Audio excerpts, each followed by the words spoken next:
Hello, എല്ലാവർക്കും നമസ്കാരം. ഞാൻ ഡോക്ടർ ശ്രീലക്ഷ്മി VS. കുഴിനഖം മൂലം പ്രയാസം അനുഭവിക്കുന്ന ഒരുപാട് ആളുകൾ നമുക്കിടയിലുണ്ട്.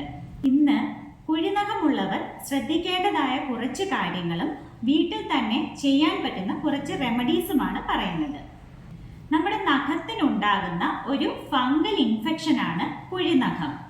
നഖത്തിന് വിടവുണ്ടാകുമ്പോഴോ അല്ലെങ്കിൽ നഖം പൊട്ടിപ്പോയിട്ടുണ്ടെങ്കിലോ അതുമല്ലെങ്കിൽ കൂടുതൽ സമയം ജലവുമായി സമ്പർക്കത്തിൽ വരുന്നത് കാരണം കൈയും കാലും ഒക്കെ എപ്പോഴും ഈർപ്പം നിറഞ്ഞതായിരിക്കുക അല്ലെങ്കിൽ നനവുള്ളതായിരിക്കുക. ഇങ്ങനെയുള്ള സന്ദർഭത്തിലാണ് കുഴിനഖം കൂടുതലായും ഉണ്ടാകുന്നത്. ഇത് നഖത്തിന്റെ നിറം മാറുവാനും കാലക്രമേണ രൂപമാറ്റം സംഭവിക്കുവാനും കാരണമാകുന്നു. അസഹ്യമായ വേദന ഇതിന്റെ ഒരു പ്രധാന ലക്ഷണമാണ്. ഒരുപാട് കാലമായിട്ടുള്ള കുഴിനഖം നഖത്തിന്റെ കട്ടി കൂട്ടുകയും നഖം ചുരുങ്ങുന്നതിന് കാരണവുമാകുന്നു.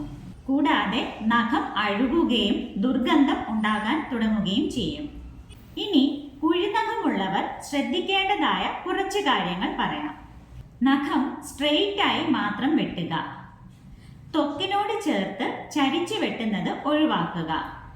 ഇത് നഖം അകത്തേക്ക് വളരുന്നതിന് കാരണമാകും. വളരെ ചെറുതാക്കി നഖം വെട്ടുന്നത് ഒഴിവാക്കുക. ഒരുപാട് ഇറുകിയ ഷൂസും ചെരുപ്പുകളും ഒഴിവാക്കുക.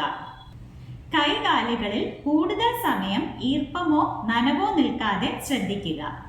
കുഴിനഖത്തിന് ഫലപ്രദമായിട്ടുള്ള കുറച്ച് ഹോം റെമഡീസ് പറയാം. മുക്കുറ്റി സമൂലം കഴുകിയെടുത്ത് വെള്ളം ചേർക്കാതെ അരച്ചെടുക്കുക. ഇത് കുഴിനഖമുള്ള വിരലിൽ കെട്ടിവയ്ക്കുക. ഉണങ്ങുന്നതിനനുസരിച്ച് മുക്കുറ്റി മാറ്റിക്കൊണ്ടിരിക്കുക. ദിവസം എത്ര പ്രാവശ്യം മാക്സിമം ചെയ്യാവോ അത്രയും വട്ടം ചെയ്യുക. തൊട്ടാവാടിയുടെ പൂവും തണ്ടും അരച്ചെടുത്ത് കുഴിനഖമുള്ള വിരലിൽ കെട്ടിവയ്ക്കുക. 3-4 ദിവസം തുടർച്ചയായി ഇത് ചെയ്യണം. ഇനി മറ്റൊരു റെമഡിയാണ് കറ്റാർവാഴയുടെ നീര് പച്ചമഞ്ഞളും ചേർത്ത് കുഴിനഖമുള്ള വിരലിൽ കെട്ടിവയ്ക്കുന്നത്. ഇത് കുറഞ്ഞത് 1 മണിക്കൂറെങ്കിലും കെട്ടിവയ്ക്കണം. വീഡിയോ ഇഷ്ടമായാൽ മറ്റുള്ളവരുടെ അറിവിലേക്കായി ഷെയർ ചെയ്യുക. വീണ്ടും മറ്റൊരു വീഡിയോയിൽ കാണാം.